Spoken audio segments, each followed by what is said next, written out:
ഇസ്രായേലിനും ഹെസ്ബുള്ളയ്ക്കും ഇടയിൽ സംഘർഷം അധികമായിക്കൊണ്ടിരിക്കുന്നുവെന്ന് നമ്മളും ഏറെ കാലമായി പറയുന്നുണ്ട്. എന്നാൽ ഒരു കാര്യം ശ്രദ്ധിച്ചാൽ മനസ്സിലാകും, ഓരോ ദിവസവും നടക്കുന്ന പ്രശ്നങ്ങൾ, അവിടെ നടക്കുന്ന പ്രവർത്തനങ്ങൾ എന്നത് ഈ രണ്ട് പക്ഷത്തെയും ഇഞ്ച് ബൈ ഇഞ്ച് അടുത്തേക്ക്, ഒരു യുദ്ധത്തിന്റെ അടുത്തേക്ക് കൊണ്ടുവന്നുകൊണ്ടിരിക്കുകയാണ്. കാരണം ഞാൻ 2 ദിവസങ്ങൾക്ക് മുൻപ് ഒരു കാര്യം പറഞ്ഞിരുന്നു. ഇസ്രായേലിന്റെ ഫൈറ്റർ ജെറ്റ്സിനെ ഹെസ്ബുള്ള ടാർഗറ്റ് ചെയ്തിട്ടുണ്ട്. ഇസ്രായേൽ ഒരു നൂലിഴയിലാണ് അവരുടെ ഫൈറ്റർ ജെറ്റ്സിനെ തിരികെ കൊണ്ടുവന്നത്. അല്ലെങ്കിൽ ആ വിമാനങ്ങൾ അവർക്ക് നഷ്ടപ്പെടേണ്ട സാധ്യതയുണ്ടായിരുന്നു. അതേ സമയത്ത് ഇസ്രായേലിന്റെ റമദ് എയർബേസിനെയും ഡ്രോൺ ഫുട്ടേജ് വഴി മുഴുവനായും ഈ ലോകത്തിന് തുറന്നു കാട്ടി. ഏതൊക്കെ വിമാനങ്ങൾ ഏതൊക്കെ സ്ഥലത്തുണ്ട് എന്ന് ഈ കാര്യങ്ങളെല്ലാം ഒരു വിവരമായി കൊടുത്തിട്ടുണ്ട്. ഇപ്പോൾ അതുപോലെ വീണ്ടും ഒരു സംഭവം ഉണ്ടായി. ലെബനന്റെ പൊസിഷൻസിനെ ടാർഗറ്റ് ചെയ്ത് ആക്രമണം നടത്താൻ പോയ ഇസ്രായേലിന്റെ ഫൈറ്റർ ജെറ്റ്സിനെ നോക്കി 2 തവണ ഹെസ്ബുള്ള അവരുടെ വ്യോമവേദ സംവിധാനം ആക്ടിവേറ്റ് ചെയ്തതിലൂടെ ഈ വന്ന വിമാനങ്ങൾ അങ്ങനെ മുഴുവനായും യു ടേൺ എടുത്ത് തിരികെ ഇസ്രായേലിന്റെ ഭാഗത്തേക്ക് തന്നെ പോയി. ഇല്ല എന്നുണ്ടെങ്കിൽ ഇസ്രായേലിന്റെ വ്യോമസേനയ്ക്ക് 2 ദിവസങ്ങൾക്ക് മുൻപ് ഒരു വലിയ നഷ്ടം സംഭവിച്ചിരുന്നിരിക്കും. സസ്പെൻസിന് വേണ്ടി നിങ്ങൾ കാത്തിരിക്കൂ എന്ന് ഇസ്രായേലിന്റെ എയർഫോഴ്സ് കമാൻഡർ ഒരു കാര്യം പറഞ്ഞിരുന്നു. ഇപ്പോൾ ആ സസ്പെൻസിന് വേണ്ടിയിട്ടുള്ള ഒരു ട്രെയിലർ ഇസ്രായേൽ കാണിച്ചിട്ടുണ്ട്. ഇവയെല്ലാം ഈ വീഡിയോയിലൂടെ വ്യക്തമായി കാണാം.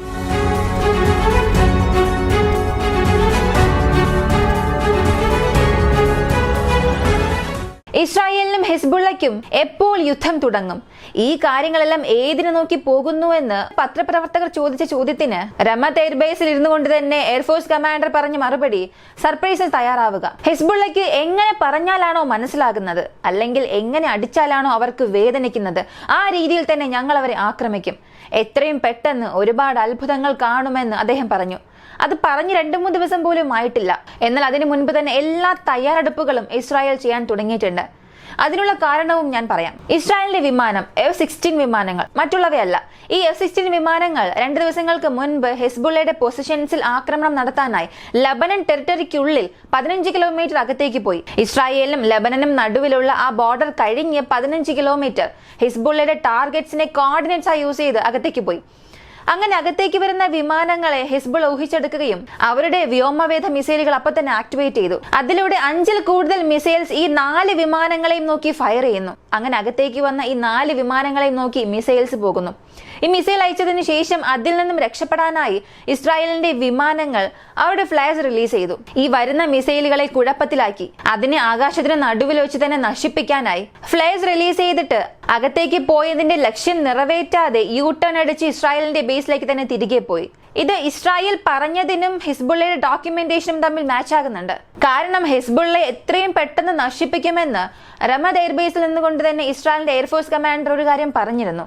മറ്റൊരു ഭാഗത്ത് ഹിസ്ബുള്ള, നിങ്ങൾ ഈ സമയം അകത്തേക്ക് കടക്കുകയാണെങ്കിൽ തീർച്ചയായും നിങ്ങൾക്കെതിരെയുള്ള ആക്രമണം എന്നത് നിങ്ങൾ ചിന്തിക്കുന്നതിനും അപ്പുറമായിരിക്കുമെന്ന് അവരും ഒരു കാര്യം പറഞ്ഞു. ഇപ്പോ ഇസ്രായേലി സ്ഥലത്ത് ഒരു സർപ്രൈസ് ആയിട്ടുള്ള ആക്രമണത്തിന് പദ്ധതി ഇട്ടിട്ടുണ്ട്. അത് ഹിസ്ബുള്ളയും ഊഹിച്ചെടുത്തു, അതിനെ പരാജയപ്പെടുത്തി എന്ന് തന്നെ പറയാം. അങ്ങനെ ഈ 2 ദിവസമായി നടന്നുകൊണ്ടിരിക്കുന്ന സംഭവങ്ങൾ ഈ 2 പക്ഷത്തെയും വളരെ പ്രധാനപ്പെട്ട ഒരു ഘട്ടത്തിലേക്ക് കൊണ്ടുവന്നിരിക്കുന്നു. ഇപ്പൊ ഹിസ്ബുള്ള ഇസ്രായേലിനെതിരെ ഒരു ആക്രമണം ചെയ്താലോ, അല്ലെങ്കിൽ വന്ന ഈ ഇസ്രായേലിന്റെ വിമാനങ്ങളെ ഹിസ്ബുള്ള വെടിവെച്ച് വീഴ്ത്തിയിരുന്നെങ്കിലോ തീർച്ചയായും ഈ ഒരു എസ്കലേഷൻ എന്നത് അടുത്ത ഘട്ട ഒരു യുദ്ധത്തിലേക്ക് പോയി അവസാനിച്ചിരിക്കും. കാരണം അഭിനന്ദൻ ചെയ്ത കാര്യം നമുക്ക് എല്ലാവർക്കും അറിയാം. ഇന്ത്യ കാരണം പാകിസ്ഥാന്റെ വിമാനങ്ങളെല്ലാം നശിച്ചു. അതും മിഗ് വിമാനങ്ങളെ ഉപയോഗിച്ച് F-16 വിമാനങ്ങളെ നശിപ്പിച്ചപ്പോൾ തന്നെ അത് ലോകം മുഴുവനും വലിയൊരു ഭയമുണ്ടാക്കി. കാരണം ലോകം മുഴുവനും അറിയാം 2 വലിയ ശത്രുനാടുകൾ ഏതാണെന്ന്. അത് ഇന്ത്യയും പാകിസ്ഥാനുമാണ്. അങ്ങനെയുള്ള ഈ ശത്രു രാജ്യങ്ങൾക്കിടയിൽ ഒരു നാടിന്റെ വിമാനത്തെ വെടിവെച്ച് വീഴ്ത്തി എന്നുള്ളത് കേട്ടപ്പോൾ ലോകം മുഴുവനും അത് വലിയൊരു പ്രശ്നമായി കണ്ടു. എന്നാൽ ഈ സംഭവത്തിൽ ഉണ്ടായിരുന്ന 2 നാടുകളും ലോകത്താൽ അംഗീകരിക്കപ്പെട്ട നാടുകളാണ്, പാകിസ്ഥാൻ ആയാലും ഇന്ത്യ ആയാലും. എന്നാൽ ഇസ്രായേലിനും ഹെസ്ബുള്ളയ്ക്കും ഇടയിൽ നടക്കുന്നത് അങ്ങനെയല്ല. ലബനൻ ഒരു നാടായാലും ഹെസ്ബുള്ള അവിടെയുള്ള ഒരു സംഘടന മാത്രമാണ്. ഒരുപാട് നാടുകൾ ഈ ഹെസ്ബുള്ളയെ ഒരു തീവ്രവാദ സംഘടനയായാണ് കാണുന്നത്. പല നാടുകൾ അവരെ നിരോധിക്കുന്നുമുണ്ട്. അതിനാൽ ഈ സ്ഥലത്ത് ഇസ്രായേലിന്റെ വ്യോമസേനയിലെ വിമാനങ്ങളെ ഒരു സംഘടന വെടിവെച്ച് വീഴ്ത്തി, അല്ലെങ്കിൽ ഒരു സംഘടന കാരണം ഇത്രയും വലിയ ഒരു നാടിന്റെ വിമാനം നഷ്ടമായി എന്ന വിവരം പുറത്തേക്ക് വന്നാൽ ലോകം മുഴുവനുമുള്ള നാടുകളിൽ അത് വലിയ വാർത്തയായി മാറും. അത് മാത്രമല്ല, ഇസ്രായേലിനെതിരെ സപ്പോർട്ടും കൂടും, മറ്റൊരു ഭാഗത്ത് ഹെസ്ബുള്ളയ്ക്കുള്ള ആദരവും കൂടും. നമ്മൾ പുറമേ നോക്കുമ്പോൾ ഈ നാടുകളാണ് ഇസ്രായേലിനെ സഹായിക്കുന്നത്, ഈ നാടുകളാണ് ഇസ്രായേലിനെതിരെ ഉള്ളത് എന്നൊക്കെ നമുക്കൊരു കാര്യം അറിയാം. പക്ഷെ അതൊന്നും സത്യമേ അല്ല. പ്രധാനമായും ഈ ലോക രാഷ്ട്രീയത്തിൽ നമ്മൾ പുറമേ കാണുന്നതെല്ലാം ഒരു ബിംബം മാത്രമാണ്. നമ്മൾ കാണുമ്പോൾ ഒരു നാടിനെ സപ്പോർട്ട് ചെയ്യുന്നു എന്ന് തോന്നും. പക്ഷേ അങ്ങനെ ആയിരിക്കില്ല സത്യം. പുറകിലൂടെ ആ നാടിനെ നശിപ്പിക്കാൻ ആവശ്യമായ, ആ നാടിനെ എതിർക്കാൻ ആവശ്യമായ കാര്യങ്ങളെല്ലാം അവർ ചെയ്യും. ഉദാഹരണത്തിന് തുർക്കിയെക്കുറിച്ച് ഒരുപാട് കാര്യങ്ങൾ നമ്മൾ കണ്ടു. തുർക്കി, അസർബൈജാൻ, പാകിസ്ഥാൻ എല്ലാവരും ചേർന്ന് ഇന്ത്യക്കെതിരെ എങ്ങനെയുള്ള ഒരു നയമാണ് കൊണ്ടുവന്നത് എന്ന്. അടുത്തുപോലും തുർക്കിയിൽ നിന്നൊരു അറിയിപ്പ് വന്നു, കാശ്മീർ കാര്യത്തിൽ ഞങ്ങൾ എപ്പോഴും പാകിസ്ഥാനെ സപ്പോർട്ട് ചെയ്യുമെന്ന്. അങ്ങനെയുള്ള തുർക്കിക്ക് ഒരു പ്രശ്നം വന്നപ്പോൾ, തുർക്കിയിലുണ്ടായ ഒരു ഭൂകമ്പം കാരണം ഒരുപാട് ജനങ്ങൾ ബുദ്ധിമുട്ടിയപ്പോൾ ഇന്ത്യ ആയിരുന്നു അവരെ സഹായിക്കാൻ ആദ്യ നാടായി പോയി നിന്നത്. അവർക്ക് ആവശ്യമായ എല്ലാ സഹായവും നമ്മൾ ചെയ്യും എന്ന് പറഞ്ഞു.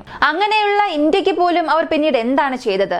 കാശ്മീർ കാര്യത്തിൽ അവർ ഇന്ത്യക്ക് എത്രത്തോളം പ്രശ്നങ്ങൾ പുറകിലൂടെ നൽകുന്നുണ്ട്.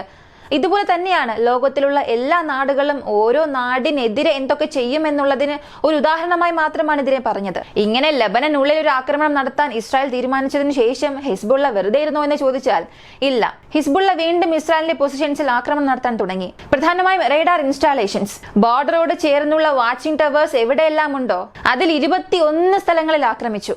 ഇവയിലൂടെ നോക്കിയാൽ ഒരു കാര്യം മനസ്സിലാക്കാൻ കഴിയും. തുടക്കത്തിൽ ഹിസ്ബുള്ളയുടെ മിസൈൽ യൂണിറ്റ്സോ അല്ലെങ്കിൽ ഹിസ്ബുള്ളയുടെ റോക്കറ്റ്സ് യൂണിറ്റ്സോ ഇത്രത്തോളം ബോർഡറിനടുത്തേക്ക് വന്നിട്ടില്ല. അവരുടെ മിസൈൽ ഫോഴ്സ് അല്ലെങ്കിൽ റോക്കറ്റ്സ് എല്ലാം ഒരു സേഫായ ഡിസ്റ്റൻസിൽ മാത്രമേ ഉണ്ടാകൂ. പക്ഷെ 15 കിലോമീറ്റർ ലബനൻ ബോർഡറിൽ നിന്നും വെറും 15 കിലോമീറ്ററിനുള്ളിൽ ഇസ്രായേലിന്റെ വിമാനങ്ങളെ തിരികെ അയക്കേണ്ട രീതിയിൽ അവരുടെ മൂവ്മെന്റ്സ് എന്നത് ലബനനുള്ളിലേക്ക് ബോർഡറോട് ചേർന്നവർ കൊണ്ടുവരികയാണ്. ഇത് ഒരു നല്ല കാര്യമേ അല്ല. ഇങ്ങനെ പ്രശ്നങ്ങൾ പോയിക്കൊണ്ടിരിക്കുമ്പോൾ ഹിസ്ബുള്ളയ്ക്കുള്ള സപ്പോർട്ടും അധികമാകാൻ തുടങ്ങിയിട്ടുണ്ട്. ലെബനിലെ ജനങ്ങളോട് അവിടെയുള്ള ലോക്കൽ റിപ്പോർട്ടേഴ്സ് ആയാലും ജേർണലിസ്റ്റും ഒരു കാര്യം ചോദിക്കുമ്പോൾ ലെബനിലെ ഹിസ്ബുള്ളയ്ക്ക് ഞങ്ങൾ അനുകൂലമാണെന്ന് പറഞ്ഞു. പക്ഷെ മാധ്യമങ്ങൾ അത് കാണിക്കുമ്പോൾ അവർ ഹിസ്ബുള്ളയെ പിന്തുണയ്ക്കുന്നില്ല എന്ന് നമ്മൾ മനസ്സിലാക്കുന്നു. പക്ഷെ ലെബനന്റെ സ്റ്റേറ്റ് മീഡിയാസോ അല്ലെങ്കിൽ മറ്റു മാസികകളോ ഇങ്ങനെയുള്ള വലിയ സർവേ ഒന്നും എടുത്തിട്ടില്ല. അവർ പറയുന്ന കാര്യമെല്ലാം ഹിസ്ബുള്ളയ്ക്ക് എതിരെ ഇത്ര പേരുണ്ട് എന്ന്. എന്നാൽ അതിനുള്ള യാതൊരു തെളിവോ വിവരമോ ഒന്നും കാണിച്ചിട്ടില്ല. ഇതേറെ സംശയം ഉണർത്തുന്ന ഒന്നാണ്. അങ്ങനെയാണെങ്കിൽ ഹിസ്ബുള്ളയ്ക്കുള്ള സപ്പോർട്ട് ലെബനനിൽ ഉണ്ടോ എന്നുള്ള ഒരു സംശയം ഉണർത്തുന്നു. ഇതിനിടയിൽ ബാഗ്ദാദിൽ അമേരിക്കയുടെ സൈനിക താവളത്തിന് നേരെ ഒരു മിസൈൽ ആക്രമണം 2 ദിവസങ്ങൾക്ക് മുൻപ് നടന്നു. ഇത് റോയിട്ടേഴ്സും കൺഫേം ചെയ്തു. അമേരിക്കയുടെ താവളത്തിൽ ഒരു മിസൈൽ ആക്രമണം നടത്തിയാൽ ലോകത്തിന്റെ ശ്രദ്ധ ആ സ്ഥലത്തേക്ക് തിരിയും. കാരണം അമേരിക്കയുടെ മിഡിൽ ഈസ്റ്റ് ഹബിൽ, അമേരിക്കയുടെ പ്രധാനപ്പെട്ട മധ്യകിഴക്കിലുള്ള സ്ഥലങ്ങളിൽ ആക്രമണം നടത്തിയാൽ നേരിട്ട് അമേരിക്ക ആ സ്ഥലത്തേക്ക് വരും. അമേരിക്ക അവിടെ വന്നാൽ ഇസ്രായേലിന്റെ സപ്പോർട്ടും അവിടെ കൂടും. അങ്ങനെയാണെങ്കിൽ ഹിസ്ബുള്ളയ്ക്ക് അനുകൂലമായ ഒരു സാഹചര്യവും അവിടെ ഉണ്ടാകും. അതിനാൽ ഇതെല്ലാം ഒരു പ്രത്യേക ദിശയെ നോക്കി പോവുകയാണ്. ഈ ഒരു യുദ്ധം തക്ക സമയത്ത് അവസാനിപ്പിച്ചില്ലെങ്കിൽ, അല്ലെങ്കിൽ ഈ ഒരു യുദ്ധത്തെ ഒരു ഘട്ടത്തിന് ശേഷം വളരാൻ അനുവദിച്ചാൽ ലോകം മുഴുവനും ഒരു പ്രശ്നം കാത്തിരിക്കും. ഞാൻ എപ്പോഴും പറയുന്ന ഒരു കാര്യമാണ്, ഇപ്പോഴും അത് തന്നെ പറയുന്നു. മിഡിൽ ഈസ്റ്റിൽ ഒരു പ്രശ്നമുണ്ടായാൽ അത് ലോകത്തിന് തിരിച്ചടിയാകും. കാരണം പെട്രോളിയം ഉൽപ്പന്നങ്ങൾക്കെതിരെ ഒരു വലിയ ശക്തി കൊണ്ടുവരാൻ എല്ലാവരും ആഗ്രഹിക്കുന്നുണ്ട്. എന്നാൽ ഇപ്പോഴും അതിന്റെ ശരിയായ പരിഹാരം ആർക്കും നൽകാൻ കഴിഞ്ഞിട്ടില്ല. ഇപ്പോഴും ഓയിലിനെ വിശ്വസിച്ചാണ് ലോകം പ്രവർത്തിക്കുന്നത്. അതിനാൽ ഈ പെട്രോളിയം പ്രോഡക്ട്സ്, ഓയിൽ അധികം ഉൽപ്പാദിപ്പിക്കുന്ന മധ്യകിഴക്കിൽ ഒരു പ്രശ്നമുണ്ടായാൽ അത് തീർച്ചയായും ലോകത്തിന് തന്നെ തിരിച്ചടിയാകും. ഇപ്പോ നിങ്ങൾ ചോദിക്കാം, ലെബനനും ഇസ്രായേലിനും ഒരു പ്രശ്നമുണ്ടായാൽ അതെങ്ങനെ മുഴുവൻ മിഡിൽ ഈസ്റ്റിനെയും ബാധിക്കുമെന്ന്. ഇവിടെ ഒരു കാര്യം നിങ്ങൾ മനസ്സിലാക്കണം. സത്യത്തിൽ ഇസ്രായേലിന് ചുറ്റുമുള്ള നാടുകൾ ആരും ഇസ്രായേലിന്റെ സുഹൃത്തുക്കളല്ല. അമേരിക്ക എത്ര തന്നെ അവരുടെ ഇൻഫ്ലുവൻസ് ഉപയോഗിച്ച് ഒരു പ്രശ്നത്തെ അങ്ങനെ മൂടി വച്ചിരുന്നാലും അത് പുകഞ്ഞുകൊണ്ടിരിക്കുന്ന ഒരു തീക്കൊള്ളിയാണ്. അതുപോലൊരു പ്രശ്നമാണ് അറബ് നാടുകൾക്കും ഇസ്രായേലിനും ഇടയിൽ നടക്കുന്നത്. ഒരു ഘട്ടത്തിൽ ആ ഒരു പുക വലിയൊരു തീയായി ആളിക്കത്തും. അങ്ങനെ മാറുമ്പോൾ മിഡിൽ ഈസ്റ്റ് മുഴുവനായും കത്തി നശിക്കാൻ തുടങ്ങും. അത് മുഴുവൻ ലോകത്തിനും തിരിച്ചടിയാകും. അങ്ങനെ ഒരു പ്രശ്നം ഉണ്ടാകരുതെങ്കിൽ എത്രയും പെട്ടെന്ന് ഇസ്രായേലിനും ഹിസ്ബുള്ളയ്ക്കും നടന്നുകൊണ്ടിരിക്കുന്ന ഈ ഒരു പ്രശ്നം അവസാനിപ്പിക്കണം. അങ്ങനെ അവസാനിച്ചാൽ മാത്രമേ വരാനിരിക്കുന്ന വലിയ പ്രശ്നങ്ങളെ തടയാൻ കഴിയുകയുള്ളൂ. ശരി, ഇപ്പോൾ ഇതിനെക്കുറിച്ച് ഇസ്രായേൽ എന്താണ് പറയുന്നത്?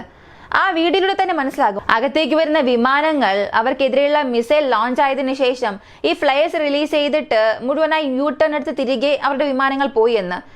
പക്ഷെ ഇസ്രായേൽ ഇതുവരെയും യാതൊരു ഔദ്യോഗികമായ അറിയിപ്പും നൽകിയിട്ടില്ല.